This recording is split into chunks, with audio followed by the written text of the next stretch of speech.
সব ছাত্র মিলা বুখারী শরীফ তন্ন তন্ন করে খুঁজবার লাগছে কোন জায়গায় এই কথাটা আছে যে হায়েজের হালতে মাইয়িতরে গোসল দেওয়া যায়। খুঁজা আর কোথাও তালাশ করে পাইতেছে না কেউ। শেষ বেলায় ক্লাসে গেছে তো মুফতি সাহেবকে বলে, মুফতি সাহেব, হায়েজের হালতে মাইয়িতরে গোসল দেওয়া যাবে, বুখারী শরীফে আছে, দলিল বলে দিছেন। আমরা সবাই মিলা বুখারী মাইয়িতের গোসলের অধ্যায় খুঁজে দেখছি, এমন কোনো ইবারত সহিহ বুখারী শরীফের ভেতরে আমরা খুঁজে পাই নাই। আপনি কেমন করে বুখারী শরীফে আছে দলিল দিয়ে দিলেন? তো উস্তাদ বলে, শোনো, সব কিছু কোরআন শরীফের সরাসরি ইবারতের ভেতরে পাওয়া যায় না, ইস্তেমবাত করে গভীর থেকে কখনো কখনো ইলম বের করতে হয়। পানির উপরে ভাগে সব থাকে না, ডুবুরির দ্বারায় তলদেশ থেকে মতি যেমন বের করতে হয়, মাটির উপরে খনি থাকে না, বিজ্ঞানীর মাধ্যমে যেমন মাটির নিচের গ্যাস বের করতে হয়, কোরআন শরীফের সরাসরি ইবারতের ভেতরে সব খুঁজে পাওয়া যায় না। কিন্তু কোরআন হাদিসের ইলমের সাগরের গভীর থেকে মুজতাহিদদের মাধ্যমে মাসাইলকে বের করে আমল করতে হয়। আপনার খেতে গ্যাস পাওয়া গেছে, লাঙ্গলের ফাল দিয়ে গুতাইলে গ্যাস বাইরে তো। আপনার তো লাঙ্গলও আছে, এই লাঙ্গল দিয়ে এই ক্ষেত থেকে ধান বাইর হয়, চাল বাইর হয়, গম বাইর হয়, সরিষা বাইর হয়, গ্যাসও বাইর করবেন লাঙ্গলের ফাল দিয়া। এই একই ক্ষেতে মাটির নিচে লুকিয়ে থাকা গ্যাসটাকে মাটির উপরের মার্কেটে আনতে লাঙ্গলের ফালওয়ালার কাম বাজে নাই। বিজ্ঞানীকে বের করে এনে বিজ্ঞানীর মাধ্যমে মাটির তলদেশ থেকে এই গ্যাসের খনির মুখ আবিষ্কার করে এই গ্যাস মানুষের ঘরে ঘরে পৌঁছানো যায়। সেম কোরআনে কারীমের গভীর ইলমের খনির তলদেশ থেকেও যোগ্য আলেম, মুফতি, মুহাদ্দিস, মুজতাহিদ, তাদের মাধ্যমে জাতির সামনে এসে যাওয়া জটিল মাসাইলের জবাবও কোরআনে কারীমের গভীর তলদেশ থেকে, হাদিসের তলদেশ থেকে যার তার দ্বারাই বের করা সম্ভব হয় না। ফাসআলু আহলা যিকরি ইন কুনতুম লা তা'লামুনা বিল বায়িনাতি ওয়াজ জুবুর। জমিনে এমন কিছু আলেম থাকে যারা কোরআনের গভীর থেকে গভীর সাগরের নিচ থেকে মাসাইল বের করে জাতির কাছে পৌঁছায় দেয়, হাদিসের গভীর থেকে মাসাইল বের করে জাতির কাছে পৌঁছায় দেয়। সঙ্গত কারণে কিয়ামত পর্যন্ত যোগ্য আলেমের কদর থাকবে। নবী বলেন, ফজলুল আলিমি আলাল আবিদি কা ফজলি আলা আদনাকুম। সাহাবীরা, তোমাদের মাঝে আমার মর্যাদা যেমন, সাধারণ মানুষের ভেতরে একজন যোগ্য আলেমের মর্যাদা হবে তেমন। আল্লাহু আকবার, জোরে করে বলেন আল্লাহু আকবার। কারণ সে ইলমের রাজ্যের গভীর তলদেশ থেকে মাসাইল বের করে জাতির কাছে পেশ করবে। তো উস্তাদ বলে, বুখারী শরীফের ভিতরে আছে। কয় কোন জায়গায় আছে? একটু ভিতরে আছে আর কি। জায়গাটা দেখায় দেন। কয় দেখো না, আল্লাহর রাসূল সাল্লাল্লাহু আলাইহি ওয়াসাল্লাম রমাদানুল মুবারকে আল্লাহর রাসূল মসজিদে ইতিকাফ করতেছেন। নবীজির মাথা ধৌত করার জন্য মসজিদের ভেতর থেকে নিজের মাথা জানালা দিয়া হুজরায়ে আয়েশাতে বের করে দিচ্ছেন। আর হযরত আয়েশা উম্মুল মুমিনিন জানালা দিয়া রাসূল মসজিদ থেকে মাথা বের করে হুজরায় ঢুকায় দিছে। আর হযরত আয়েশা নবীর মাথাটা হুজরায় আয়েশায় দাঁড়ায় দাঁড়ায় উনি নবীর মাথা ধুয়ে দিতেছে। হযরত আয়েশা বলে, আমি মিনসের হালতে আছি। রাসূল বলে, অসুবিধা নাই, তাও ধুয়ে দাও। হালতে হাইজে মিনসের হালতে যদি সাইয়্যিদুল মুরসালিন নবীর মাথা ধোয়া যায়, নবীর মাথার চেয়েতে বুঝি মরা মানুষের দাম বেশি হয়ে গেছে গা, যে এইটা হায়েজের হালতে ধৌত করা যাবে না। নবীর বুখারীর হাদিস প্রমাণ করে হালতে হায়েজেও জীবিতরেও গোসল দেওয়া যায়, মরারেও গোসল দিয়ে দেওয়া যায়। আল্লাহু আকবার, জোরে করে বলেন আল্লাহু আকবার। এজন্য আলেমের জরুরত কি জন্য? সমস্যা আসবে, সমাধান আলেম তার ইলমি দৌরত্ব দিয়ে কোরআন হাদিসের গভীর থেকে বের করবে। এটা আদার ব্যাপারী জাহাজের খবর নেওয়া সম্ভব না, সাধারণ হয়ে মাসাইল বের করা সম্ভব না। তোমরা যারা বাংলা পড়ে পড়ে নিজেদেরকে আলেমের সমান সমান মনে করো, বিষয়টা ঠিক না। তুমি উপরের তর্জমা বুঝো, ভেতরের গভীর তলদেশ দেখো না, তাকায়া তুমি তাকায়া দেখতে পারবে না। এর জন্য গভীর জায়গায় যাওয়ার যোগ্য আলেমে দ্বীন লাগবে। মুফতি আজম শফি রহমাতুল্লাহ আলাইহি ওনার একটি লাস্ট দৃষ্টান্ত আপনাদের সামনে দিয়ে আমি আমার সামনের কথাগুলো আপনাদের কাছে পেশ করতে চাই। সেটা হলো এই, মুফতি আজম শফি রহমাতুল্লাহ আলাইহি উনি বলেছিলেন, জমিনে এমন এমন কিছু সমস্যা আসবে যেই সমস্যার সমাধান আলেম না দিলে পেছ লেগে যাবে। কি সমস্যা আসবে উনি তখন বলে গেছেন, সেই 50 বছর আগের বক্তব্য ওনার, যে মানুষ অঙ্গ রিপ্লেস শুরু করবে। মেডিকেল সায়েন্স একজনের রক্ত যেমন আরেকজনের দেহে দেওয়া এই চিকিৎসা এনেছে, মেডিকেল সায়েন্স একটা সময় আসবে একজনের দেহের অঙ্গ আরেকজনের দেহে ফিট করবে। অর্থাৎ একজনের চোখ দান করবে, আরেকজন এই চক্ষু ব্যবহার করবে। সেটিং করবে কে? Medical science. আচ্ছা, এই চক্ষু দান জায়েজ না না জায়েজ, এটা তো একটা মাসালা আছে। অথবা কিডনি দান জায়েজ না না জায়েজ। আমি মুরাদনগরে একটা মাহফিলে বয়ানে গেছি, তো এক জামাই এসে বলে, হুজুর আমরা দুইজন মিলে একজন। দুইজন মিলে একজন মানে? কয় আমি আর আমার বউ দুইজন মিলে একজন। আমার বিবির জন্য আপনার কাছে দোয়া চাই। কিভাবে একজন? কয় আমার দুনো কিডনি বাতিল হয়েছে, আমার বউ দয়া করে আমারে তার 2 কিডনির 1 কিডনি দান করছে। কোন কারণে যদি আমাগর কোনটা বাদ হয় তাহলে শেষ। এতে হেডটা আপনি নিছেন কেন? দিছে, ভালোবাসা দিছে, বাঁচি বাঁচমু দুজন বাঁচমু, মরি মরমু দুজন মরমু। হাই রে পিরিত রে। আচ্ছা, জায়েজ না জায়েজের মাসআলা তো উলামারা বলবেন, ওটা এখন আমি না বলি। কিন্তু বক্তব্য হলো, ঠিক আছে, যদি কিডনি লাগাইতে না পারতো এই লোকটা অসুস্থ হয়ে পড়ে থাকতো, বিছনায় পড়ে থাকতো হায়াত। কিন্তু কিডনি লাগানোর পরেও যা কিডনি লাগানোর, আল্লাহ তাআলার কুদরত তো এটা আছে যে কিডনি ছাড়াও কাউকে বাঁচায় রাখতে পারে। আমি চিনি এমন মানুষ যার 2 বছর আগে তার দুনো কিডনি বিকল হয়েছে, প্রতি সপ্তাহে সে ডায়ালিসিস করে, সুস্থ মানুষের মতো ঘুরে বেড়ায়। অন্যদের ডায়ালিসিসে যে সমস্যা হয় তার ওইগুলো হয় না, সে সুস্থ ঘুরে বেড়াইতেছে। 10 বছরেও তার কোনো ক্ষতি হয়নি, চলতেছে।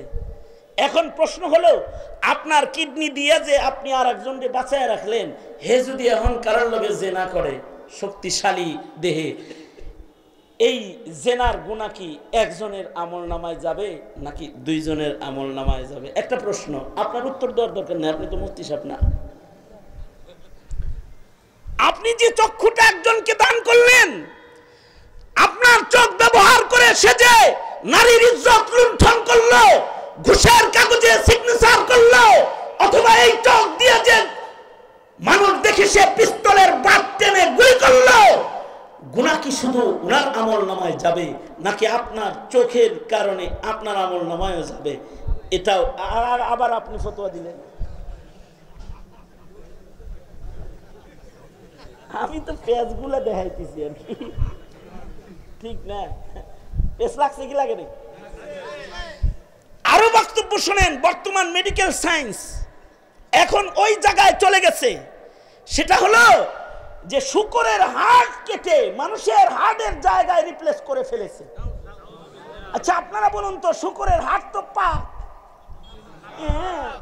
বয়ে রইছো কেন? শুকরের হাড় কি পাক না না পাক? শুকরের হাড় কেটে যদি মানুষের হাড়ের জায়গায় রিপ্লেস করে একটা মানুষ বেঁচে থাকে, তার বেঁচে থাকার শুকরের বেঁচে থাকা তো সমান হয়ে গেছে। বিজ্ঞান তো এসেছে, তাই বলে কি জায়েজ না না জায়েজ সমাধান কোত্থেকে নিবে? বিজ্ঞানের কাছ থেকে সমাধান নিতে পারবে? পারবে না। কোরআনের কাছে এসে দাঁড়িয়ে যেতে হবে। আরো ভয়ঙ্কর সংবাদ হলো, বলতে চাই না তাও বলে ফেলাই, বুঝলে বুঝা, না বুঝলে না বুঝা, বলার কথা তাই বলতেছি। মুফতি আজম শফি রহমতুল্লাহ বলেছেন যে মানুষ যেমন দারিদ্রতার কারণে গায়ের রক্ত বিক্রি করে, দারিদ্রতার কারণে রক্ত বেচে না অনেকে, দারিদ্রতার কারণে দেহের রক্ত বিক্রি করে, দারিদ্রতার কারণে মুফতি আজম বলেন একটা সমাজ আসবে যখন দরিদ্ররা তাদের দারিদ্রতার ছবলে পড়ে নিজের যৌবনকে বিক্রি করবে ধনীর কাছে। অর্থাৎ ধনী একটা, তার টাকা আছে কিন্তু তার যৌবন নাই। বলুন তো যৌবন কার দান? সে নপুংসক, তার পুরুষাঙ্গ নাই, সে টাকার বিনিময়ে পুরুষাঙ্গ খরিদ করবে, আর দারিদ্রতার ছবলে পড়ে পুরুষাঙ্গওয়ালা পুরুষাঙ্গ বিক্রি করবে।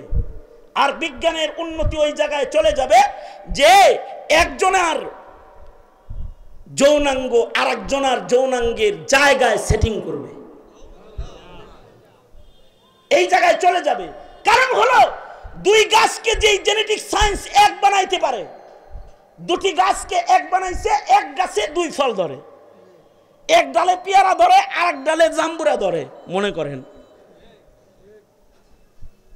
এই যে ভিডিওতে এখন দেখা যায় যে মরিচও ধরছে, কলাও ধরছে। কি ধরছে? মানে জাংলার ভিতরে কলা ধরছে, মরিচও ধরছে, কলাও ধরছে। যেই জেনেটিক সায়েন্স মরিচ গাছের সাথে কলা গাছের সাথে সম্পর্ক করতে পারছে, অথবা উস্তা গাছের ভেতরে কলা গাছ ঝুলাইতে পারছে, কলা ঝুলাইতে পারছে, থুকা থুকা কলা না ঝুলাই একটা একটা কলা বাইর করতে পারছে, সেই জেনেটিক সায়েন্স দুইটা মানুষকেও মিলাইতে পারবে। একটা সময় আসবে একজনের পুরুষাঙ্গ কেটে আরেকজনের জায়গায় স্থাপন করে দিবে। ধৈর্য নেন যে দিয়ে দিছে, ধৈর্য নেন দিয়ে দিছে, এবং সে একটা বিয়েও করে ফেলেছে। এবার এই বিবাহের মাধ্যমে তার একটা বাচ্চাও পয়দা হয়েছে।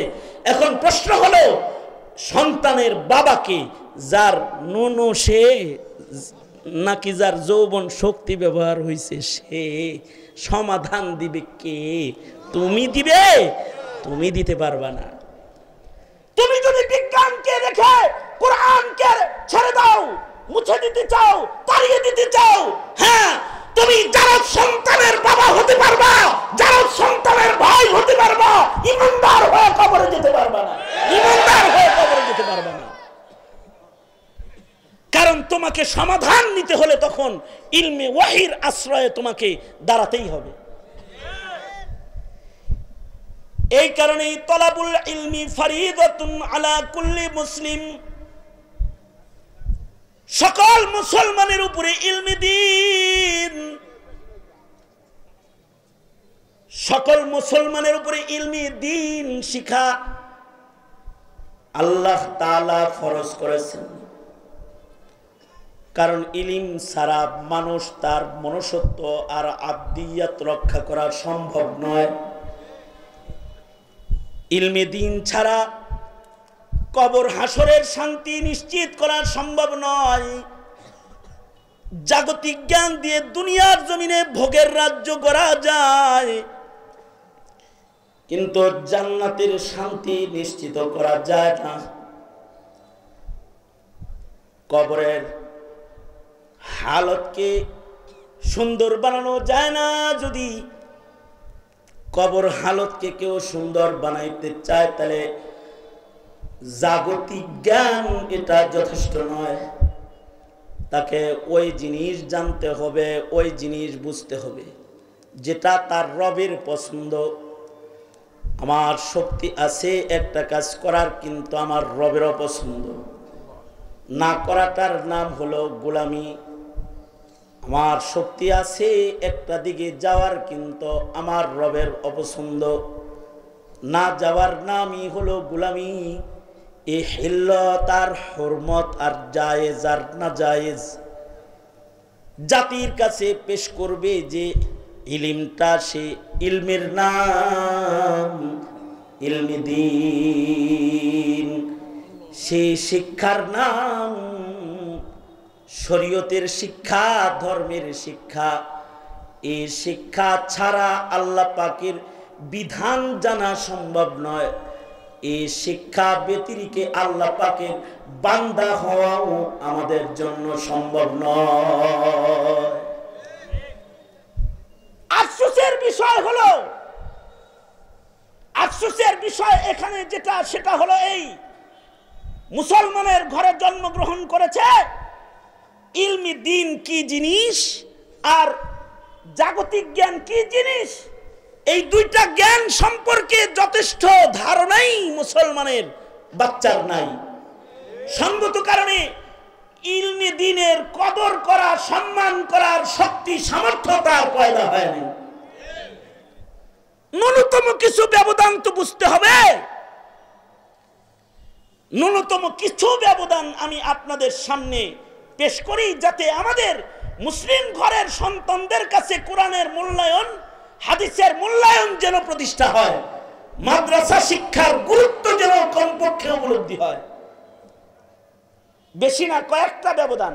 একটা ব্যবধান বলছি, সেটা হলো এই, কিয়ামত পর্যন্ত কোরআন হাদিসের ভেতরে, কোরআনের ভেতরে ভুল আবিষ্কার করার শক্তি, পৃথিবীর সকল শক্তি মিলেও, সকল শিক্ষা একত্রিত হয়ে কোরআন থেকে কোনো ভুল বের করার ক্ষমতা কারোর নাই। কারণ এর সনদ হলো লা রাইবা ফি, এটা নির্ভুল, এর ভেতরে কোনো ভুল নাই। আল্লাহু আকবার, জোরে করে বলেন, আরো জোরে আওয়াজ করে বলেন, আওয়াজ করে বলেন আল্লাহু আকবার।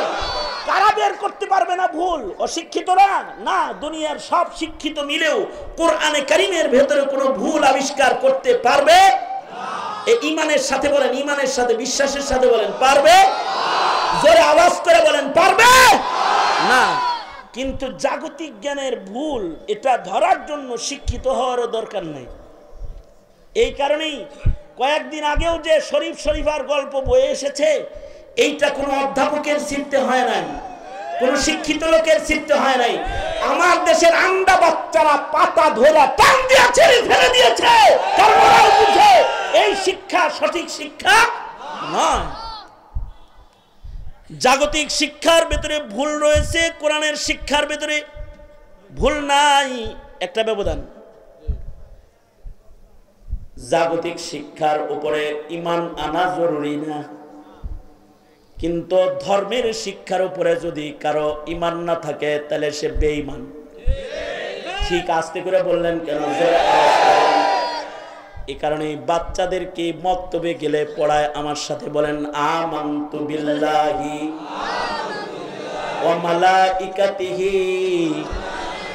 ওয়া কুতুবিহি ওয়া রুসুলিহি ওয়াল ইয়াউমিল আখিরি ওয়াল কদরি খাইরিহি ওয়া শাররিহি মিনাল্লাহি তাআলা ওয়াল বাসি বাদাল মাউত।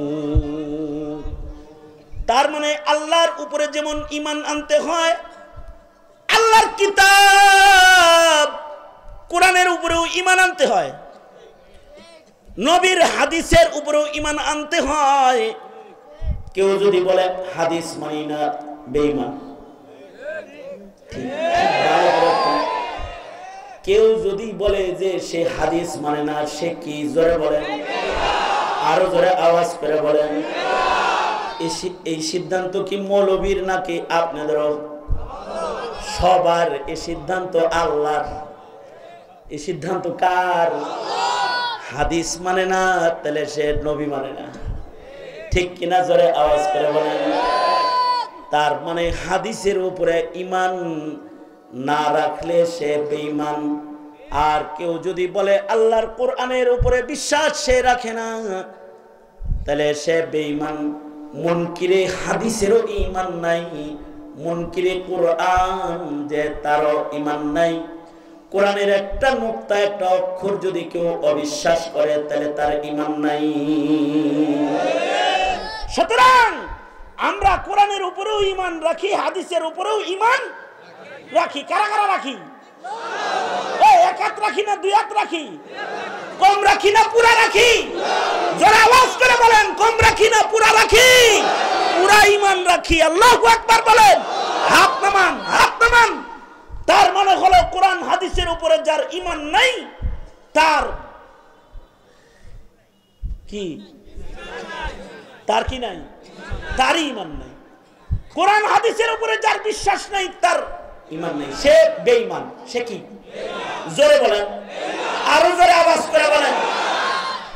এবার আমি বললি, আপনাদের গ্রামের কেউ যদি বলে যে আমি জাগতিক শিক্ষার উপরে আমার ঈমান নাই, বলেন তো সে কি বেঈমান? বুঝে গেছেন না? না বুঝে? বুঝে গেছেন তো? আমার পরিচিত আমি লোক পাইছি, আমি কিছু গল্প বলি, গল্পের থেকে কিছু শিক্ষা নেন। একটা গল্প হলো, এক মুরব্বী আছে আমার পরিচিত, মারা গেছে। উনি জীবনে কোনোদিন ওষুধ খেয়ে দেখে নাই, কারণ ওষুধের উপরে ওনার কি নাই। ওষুধ বলতে বুঝাইতে চাচ্ছি আমি প্যারাসিটামল, হিস্টাসিন, তারপরে অ্যান্টিবায়োটিক, অমুক তমুক, এগুলো জীবনে খায় নাই। ওনার কথা হলো গাছগাছলার ভিতরে আল্লাহ ন্যাচারাল ঔষধ দিছে, আমার অসুখ হইলে আমি ন্যাচারাল ওষুধ খামো। এই যে মুখে রুচি নাই তো হর্তকি, আমলকি এগুলা খাইতো। জ্বর আসছে, কাশি হয়েছে, বাসক পাতা, আদার রস, তুলসী পাতা সেচ্চা বাচ্চা খাইতো। এটার কোনো ক্ষতি নাই, তোরা যা খাস এটার সাইড এফেক্ট আছে, এটি বিষ বিষ বিষ। কারণ সুস্থ করেনেওয়ালা আল্লাহ, এই ওষুধ ছাড়াও আল্লাহ সুস্থ করতে পারে। আগের যুগের মানুষরা করছে। ওষুধে এক গাড়ি খাইলেও সুস্থতা যদি আল্লাহ কপালে না রাখে তো সুস্থতা হবে না। সুতরাং আমি মেডিকেল সায়েন্স মানি না, এই ওষুধপাতি আমি খাই না। আচ্ছা বলেন তো, উনি যে খেলো না এর কারণে কি ওনার ইমানি কোনো নোকসান হয়েছে? ওনার আখেরাত বাদ হয়েছে? আর একটা দৃষ্টান্ত শুনুন। আমি এক মুরব্বী পাইছি, ওনার ছেলেরা 3 তলা বিল্ডিং করছে, ওনার ছেলেরা, কিন্তু উনি জীবনে কোনোদিন এই বিল্ডিংয়ে যায় থাকে নাই। জোর করে পোলা মানে ধৈর্য নিলেও ছটফট করে বাইরে চলে আইছে। জিন্দিগির শেষ নিঃশ্বাস পর্যন্ত কুড়ে ঘরেই থাকছে, টিনের ঘরেই মরছে। কিন্তু ওনার ছেলেরা 3 তলা বিল্ডিং করছে। রাত্রে কোনোদিন ওনার একটু বরকতের জন্য বাপ হিসেবে শোয়ানোর জন্য ধরে নিয়ে গেলে বলতো উনি যে আমি এত বোকা না যে ইট পাথর বালি আর রডের নিচে আমি শুয়ে থাকবো আর রাত্রে এটা আমার মাথায় পড়বো আর আমি মরমো সব করে, এরকম জিনিসের নিচে আমি থাকতে রাজি না। সেই বিল্ডিং এর নিচে শয় নাই। তার মানে ইঞ্জিনিয়ার সাহেব যে এই বিল্ডিং এর গ্যারান্টি দিছে 100 বছর, হে এই গ্যারান্টির কাগজটাকে কথা কন না কেন, এই গ্যারান্টির কাগজটাকে সে মানে না। কিন্তু কোরআনের গ্যারান্টি হলো ইলা ইয়াউমিল কিয়ামা, কিয়ামত পর্যন্ত, ইন্না নাহনু নাযালনা যিকরা ওয়া ইন্না লাহু লাহাফিজুন। এই গ্যারান্টির কাগজ যদি কেউ না মানে তাহলে সে বেঈমান, বেঈমান, বেঈমান।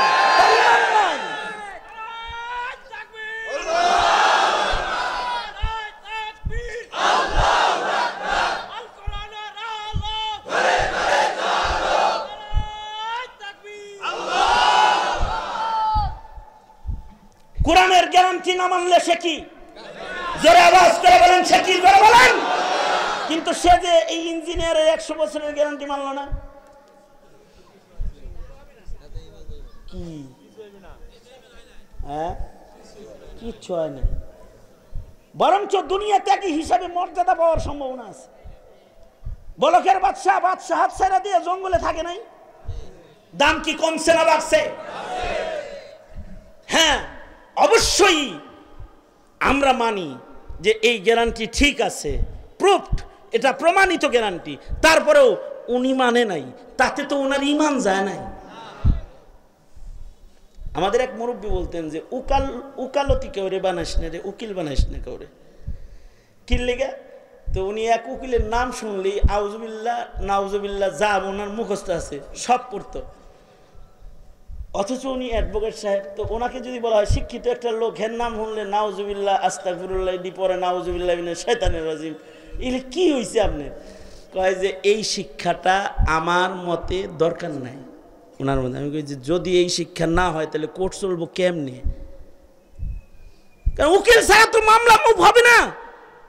এই যে মামলা মুভ করাটার যে তরিকাটা এটাই মানব রচিত। কারণ যুক্তি দিয়া দোষীকে নির্দোষ বানানো হবে, আর নির্দোষকে দোষী সাব্যস্ত করে ফাঁসির রশি অথবা জেলখানার কুঠুরি তার মরার জায়গা বানায় ফেলা হবে। বিচার বিভাগ চলবে কেমনে? কয় কোরআন দিয়ে চলবে। কেউ যদি খুনি হয় তাহলে তাকে কিসাস কায়েম করবে, কেউ যদি জেনাকার হয় তাকে সঙ্গে সার করবে, কেউ যদি চোর হয় তাহলে তার হাত কেটে দিবে, অপরাধীর অপরাধের বিচার প্রমাণিত হবে, করে ফেলবে। যুক্তি দিয়া মামলা 100 বছর চালাইয়া কোন জিনিসকে ঝুলায় রাখার দরকার, এটা মানব রচিত, এটা আল্লাহর পছন্দের কাজ না। এটা হলো ওনার কথা বলতেছি আমি। তাহলে উনি যদি এটা না মানে, এর দ্বারা সে বলতেছে যে আমি কোরআনিক বিচার চাই। কারণ যুক্তি দিয়া টাকার বিনিময়ে মামলা চলতে থাকবে, আর নির্দোষ দোষী হবে আর দোষী আজাদ ঘুরবে। এইটা আমি ঈমান রাখি না। যদি বলে ঈমান রাখি না, তাতে কি তার ঈমান নষ্ট হবে? আখিরাত নষ্ট হবে? কিন্তু কেউ যদি বলে কোরআনের বিচার মানি না, এই যে কোরআনে যে বিচারগুলো আছে এগুলো মানি না, যদি এই কথা কেউ বলে, বলুন তো তার ঈমান থাকবে না যাবে? আরো জোরে আওয়াজ করে বলেন। তাহলে এটা হলো 2 নম্বর ব্যবধান। আমি বললাম জাগতিক জ্ঞানের উপরে বিশ্বাস না রাখলে আখিরাত বরবাদ হয় না, কিন্তু ইলমি দ্বীনের উপরে কারোর যদি ঈমান না হয়, কারোর যদি বিশ্বাস পয়দা না হয়, ইমানদারের দপ্তর থেকে তার নাম চলে যায়। বহু মুসলমান ঘরের সন্তান, ওদের ইলমে দ্বীনের উপরে ঈমান নাই, কারণ ওরা নাস্তিক, ওরা মুরতাদ। কথা বলেন, আওয়াজ করে বলেন, ঠিক না ঠিক জোরে বলেন। কারণ ইলমে দ্বীনের উপরে যে বিশ্বাস রাখতে হয়, এই বুঝ ওদের বাবা মা ওদেরকে দেয় নাই। মনে রাখতে হবে, কোরআন থেকে আসা ইলমে দ্বীন এমন একটা শিক্ষার নাম, যার উপরে বিশ্বাস স্থাপন করে প্রত্যেক মুমিনকে মুমিন হতে হয়। 2 নাম্বার হলো, পৃথিবীর সব শিক্ষা ধ্বংস করা সম্ভব, ধ্বংস হয়ে যাওয়া সম্ভব, কিন্তু কিয়ামত পর্যন্ত আল্লাহর দ্বীনের শিক্ষা ধ্বংস করা পৃথিবীর কোনো পরাশক্তির জন্য সম্ভব নয়। কারণ পৃথিবীর সকল শিক্ষা বস্তু নির্ভরশীল, আর আল্লাহর শিক্ষা আল্লাহ তাআলা আসবাবের দ্বারা হিফাজত করবেন না, এটাকে আল্লাহ তাআলা আল্লাহর কুদরত দিয়ে হিফাজত করবে। আমি সন্ধ্যার পরে যে মাহফিলটায় কথা বলেছি, ওইদিকে আর কি কই, হ্যাঁ, দুমতি, ওখানে আমি কয়েকটা ছেলেকে পাগড়ি দিছি। এই আজকের ঘটনা, একটা ছেলেকে পাগড়ি দিলাম, ও মাত্র 9 মাসে হাফেজ হয়েছে। সুবহানাল্লাহ, আরো আস্তে করে বলেন। কয় মাসে হাফেজ হয়েছে? 9 মাসে যে 30 পারা কোরআন ওর সিনার ভেতরে প্রবেশ করলো, এটা কি কোনো ব্যক্তি প্রবেশ করায়ছে না আল্লাহ প্রবেশ করায়ছে? জোরে আওয়াজ করে বলেন। আজকে যদি পৃথিবীর কম্পিউটার, কাগজ কলম বাতিল হয়, কোনো কারণে যদি এগুলো হারিয়ে যায়, আর যদি নূহ নবীর প্লাবন হয়, সব যদি পানির নিচে যায়, সব শিক্ষা গোল্লায় যাবে। কিন্তু একটা শিক্ষা প্লাবন থেমে গেলে গাছতলায় আবার শুরু হবে, সেটা হলো ইলমি দ্বীন, যে মানুষের সিনায় সিনায় হেফাজতে আছে। আবার দারুল উলুম দেওবন্দের ডালিম তলার মতো আবার মাদ্রাসা কায়েম হয়ে যাবে। এ কায়েম করবেন কে? জোরে আওয়াজ করে বলো। সর্বশেষ ব্যবধান যেটা আমি বলতে চাই, যে ব্যবধানের মাধ্যমে আমি আমার আলোচনাটা এতে টেনে দিতেছি, সেটা হলো এই দুনিয়ার কোনো শিক্ষা অর্জন করে যদি কেউ আমল না করে, অসুবিধা নাই। ইঞ্জিনিয়ার জীবনে ইঞ্জিনিয়ারগিরি করে নাই, বদনাম নাই। ডাক্তার জীবনে কোনোদিন রোগী দেখে নাই, বদনাম নাই। LLB পাস জীবনে কোনোদিন কোর্টের বারান্দা দিয়ে ঘুরে নাই, তার বদনাম নাই। তাতে শিক্ষা অপমানিত হয় নাই, শিক্ষিত অপমানিত হয় নাই। কিন্তু ইলমে দিন এমন একটা ইলমের নাম, যদি এমন আলেমকে দোজকের আগুনের ভেতরে আল্লাহ তাআলা সবার আগে ফেলবে যার ইলম আছে কিন্তু আমল নাই।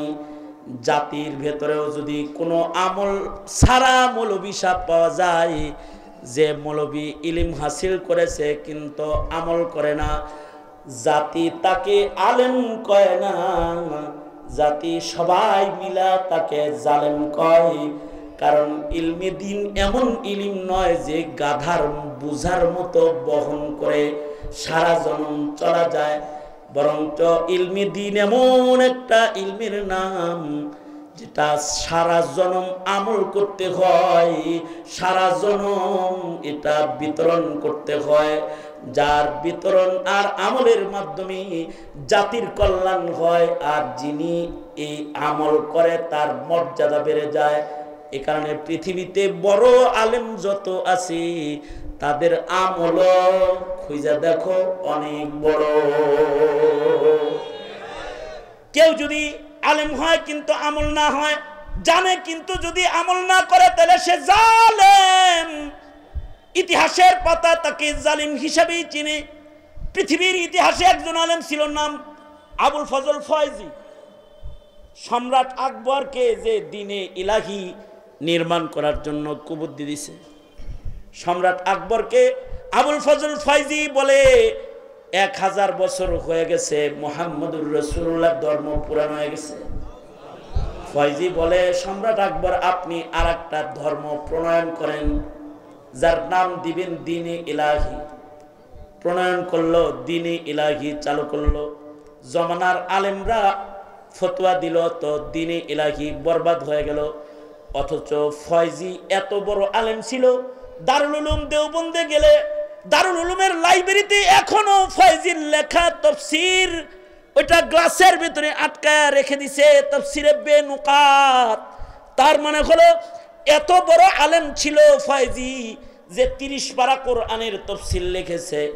30 পারা কোরআনের তাফসীর লিখতে গিয়ে কোনো নুকতাওয়ালা একটা অক্ষর তার কিতাবের ভেতরে সে ব্যবহার করে নাই। তাফসীরে বেনুকাত তার মানে হলো 30 পারা কোরআনের ব্যাখ্যা লিখেছে নুকতা ছাড়া অক্ষর দিয়া। কত বড় ভাষা, কত বড় পাণ্ডিত্য তার ভেতরে থাকলে এত বড় সাজার নাদের কার্য সে সম্পাদন করতে পারে। এত বড় আলেম হওয়ার পরেও দ্বীনে ইলাহি চালু করে আহলুস সুন্নাহকে বাইপাস করার চেষ্টা করেছে। জাতি জীবনে তাকে আলেম বলে না। জাতি যদি ভ্রষ্ট কোনো আলেম জমিনে দেখতে পায় তো তাকে আবুল ফজল বলে গালি দেয়। তারে বলে আবুল ফজল ফয়জি। তার মানে হলো ইলম যার থাকবে আমল তার ভেতরে থাকবে, যার ভেতরে ইলম আছে কিন্তু আমল নাই সে আলেম নয়, সে আলেম নামের কলঙ্ক হয়ে যায়, কলঙ্ক হয়ে যায়। এ কারণে ইতিহাসের পাতায় আলেম যত বড় পাওয়া যায় তার আমলও তত বড় পাওয়া যায়। ইমামে আজম আবু হানিফা রাহমাতুল্লাহ আলাইহি 40 বছর এশার ওযু দিয়ে ফজরের নামাজ আদায় করেছেন। সুবহানাল্লাহ, আস্তে করে বলেন সুবহানাল্লাহ, আস্তে করে। কত বছর? 40 বছর এশার ওযু দিয়ে ফজর পড়েছেন। রাতের ঘুম নিজের জন্য হারাম করেছেন আর প্রতি রাত নফল নামাজের দরিয়া প্রবাহিত করেছেন। ইমামে আবু ইউসুফ রহমতুল্লাহ আলাইহি হানাফি মাযহাবের আরেক আলেমের নাম, যিনি প্রতি রাতে 200 রাকাত করে নফল নামাজ পড়েছেন। আব্দুল্লাহ ইবনুল মুবারক রহমতুল্লাহ আলাইহি সারা জীবন রাতের বেলায় দাঁড়ায় দাঁড়ায় নফল পড়েছেন। বড় আলেমদের আমলও বড় হয়। ইতিহাসের পাতায় আমরা যত বড় আলেমের নাম লই, যাদের নামগুলো ইতিহাসের পাতায় স্বর্ণাক্ষরে লেখা আছে, তারা শুধু জাননেওয়ালা আলেম নয়, তারা বা আমল আলেম। তাদের দেখলে মনে হয় যে শেষ জমানায় কোনো সাহাবী আল্লাহ পাঠাইছে। মানে নবীর যুগে ইবাদতের যেই রং সাহাবীদের ভেতরে ছিল, বড় বড় আলেমদের ভেতরে সেই রং তালাশ করে পাওয়া যায়। আরে ইলিম এত গুরুত্বপূর্ণ দৌলতের নাম, এটা আলেম হয়ে হাসিল না করে যদি কেউ মুরিদ হয়েও হাসিল করে ফেলায়, কোন পীরের কাছ থেকে যদি সামান্য কিছু ইলিম কারোর সিনার ভিতরে যদি ঢুইকা যায়, একটা চিল্লা লাগায় যদি তাবলীগের মাধ্যমে 6টা কথা কারোর হৃদয়ে ঢুইকা যায়, ইলিম হলো ওই নূরের নাম যার অল্প কিছু কারোর সিনার ভেতরে গেলে তার বদনের ভেতরে ইলমের নূর প্রকাশ পায়। দেখলে তার শাইখুল হাদিস মনে হয়। দূরপাল্লার গাড়িতে যাইতেছি, পাশে একটা লোক বসা আছে, দেখা মনে হয় যেন একটা শাইখুল হাদিস বসে রয়েছে। আমি জিজ্ঞাসা করলাম, ভাইজান আপনি কোন মাদ্রাসার খাদেম? লোকটা বলে, উস্তাদজি। আমারে কয়, উস্তাদজি আমি আপনাকে চিনি, কথা কন না কেন? তাই আমার লগে কয়, ভয়ে কথা কই না। তা আপনারেও তো আমি চিনি নাই, ডরে কথা কই না। কয়, আমারে কেন ডরান? আমি বললাম, আপনারে দেখাও তো মনে হয় আপনি কোনো মাদ্রাসার শাইখুল হাদিস সাহেব বসে রয়েছেন। একথা বলতেই চোখের পানি ছেড়ে দিয়ে লোকটা কান্দে আর কয়, ওস্তাদজি আমি একটা 3 চিল্লার সাথী, আলেমদের সোহবতে থেকে থেকে আমার একটু রং পাল্টাইছে। আমি একটা জাহিল মূর্খ মানুষ, আমি রং পাল্টানোর কারণে আপনি আমারে আলেম মনে করতেছেন।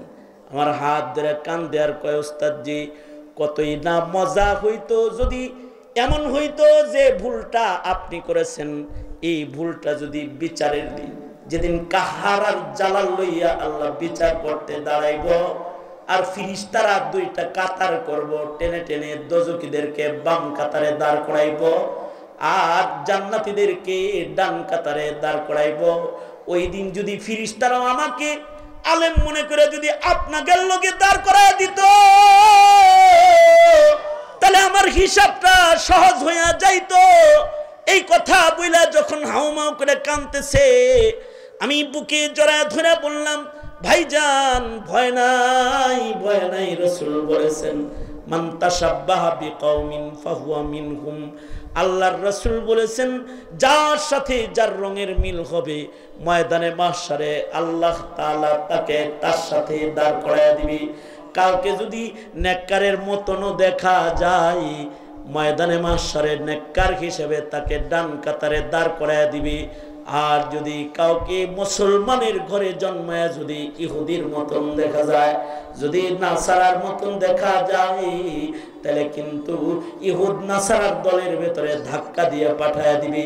সঙ্গত কারণে অল্প ইলিমও যদি কারোর ভেতরে আইসা যায়, তার ভেতরে যে ইলমের নূরগুলা আইসা যায়, এই নূরের কারণেও ওই মানুষটা আলেমের নকলকারী হয়ে আল্লাহর জান্নাতি বান্দা হয়ে কিন্তু কবরে চলে যায়। আর এতটুকু জরুরি ইলম যদি কারোর ভেতরে না আসে, তখন সে জন্মায় মুসলমানের ঘরে কিন্তু রাসূলকে গালি দেয়, জন্মায় মুসলমানের ঘরে কিন্তু কাদিয়ানীকে পক্ষে কথা কয়, জন্মায় মুসলমানের ঘরে কিন্তু নাস্তিক মুরতাদের দালালি করা শুরু করে দেয়, পশ্চিমাদের দালাল হয়ে দাঁড়ায় যায়। জন্মায় মুসলমানের ঘরে কিন্তু কোরআনের বিপক্ষে কথা বলা শুরু করে দেয়, হাদিসের বিপক্ষে কথা কয়, আলেমের বিপক্ষে কথা কয়। অথচ লাল চামড়ার গোষ্ঠীরা তার দেশে যখন ট্রান্সজেন্ডার কায়েম করবার চায়, আর সমকামিতা আর চার সন্তানের ফ্যাক্টরি যখন খুলতে চায়, তখন সেই বুবার মতো শয়তানের মতো বসে থাকে। কারণ অতটুকুন ইলমও তার নাই, কখন চুপ থাকতে হয় আর কখন মুখ খুলতে হয়, এতটুকুন জ্ঞান তার ভেতরে নাই। সঙ্গত কারণে হে জাতি, নিজের প্রজন্মকে এতটা মূর্খ অবস্থায় ছেড়ে দিও না যে সে তার ঈমান চিনতে পারে না, ইসলাম চিনতে পারে না। আদালতে কিবরিয়াতে কিন্তু আসামি হয়ে দাঁড়ায় যেতে হবে। তলাবুল ইলমি ফরিদাতুন আলা কুল্লি মুসলিম। হ্যাঁ, অবশ্যই এই ইলমি দ্বীন আল্লাহ যাকে দেয় সে পায়। মাইরিদিল্লাহু বিহি খাইরাই ইফাক্কিহু ফিদ্দীন। আল্লাহ যার কল্যাণ চায় আল্লাহ তাকে ইলম দান করে, সহি সমাজ দান করে। সঙ্গত কারণেই নবীকেও আল্লাহ বলে আকুর রাব্বি জিদনি ইলমা। হে বন্ধু, আপনি আমার কাছে বলেন, হে আমার প্রতিপালক, আপনি আমাকে ইলম বৃদ্ধি করে দেন।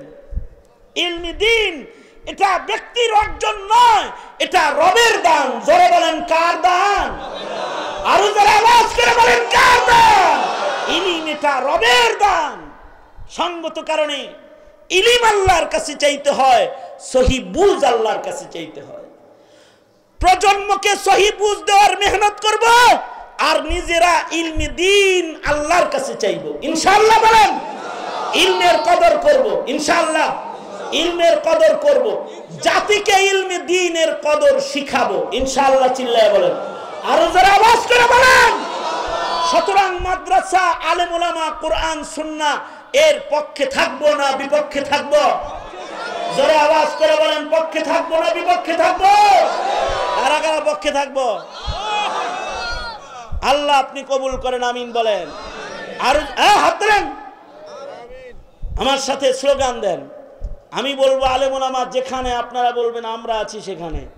আলেম ওলামা যেখানে, আলেম ওলামা যেখানে, আলেম ওলামা নাই যেখানে, কোরআন সুন্নাহ যেখানে, কোরআন সুন্নাহ নাই যেখানে, কাফের কাফের, কাদিয়ানীরা কাফের, কাফের কাফের, ফাঁসি ফাঁসি ফাঁসি চাই, নাস্তিক মুরতাদের ফাঁসি চাই, ফাঁসি ফাঁসি ফাঁসি চাই। নারে তাকবীর, নারে তাকবীর। আল্লাহ কবুল করেন, জোরে বলেন আমিন। আরো জোরে আওয়াজ করে বলেন আমিন। মুহতারাম হাজিরিন, আমি আমার এই সময়টুকুনের আলোচনায় ইলমি দ্বীনের যে গুরুত্ব আপনাদের কাছে পেশ করলাম, নিজের প্রজন্মের একটি সন্তানও যেন এমন না হয় যারা ইলম থেকে মাহরুম হয়ে যায়। প্রজন্মের একটি ফুল যেন এমন না হয় যে ইমানের বাগান থেকে ঝরে যায়। চেষ্টা থাকবে ইনশাআল্লাহ, ইনশাআল্লাহ, ইনশাআল্লাহ, ইনশাআল্লাহ। সুতরাং এর সংরক্ষণে মাদ্রাসা কায়েমের বিকল্প নাই। কারণ স্কুল কলেজ ইউনিভার্সিটিগুলোকে দিন শূন্য করে এগুলোতে ললিত কলা এস্টাবলিশ করা হয়েছে। ধর্মীয় রীতিনীতি সরায়া দিয়ে এখানে সমকামিতা আর নষ্টামি ভ্রষ্টামি প্রবেশ করানো হয়েছে। আওয়াজ করে বলেন ঠিক না? ঠিক করে বলেন। সুতরাং মাদ্রাসার পক্ষে থাকতে হবে। আল্লাহ কবুল করেন। সবাই ইস্তিগফার পড়েন। আস্তাগফিরুল্লাহ রাব্বি মিন কুল্লি যামবি ওয়া আতুবু ইলাইহি লা হাওলা ওয়ালা কুওয়াতা ইল্লা বিল্লাহিল আলিয়্যিল আযীম।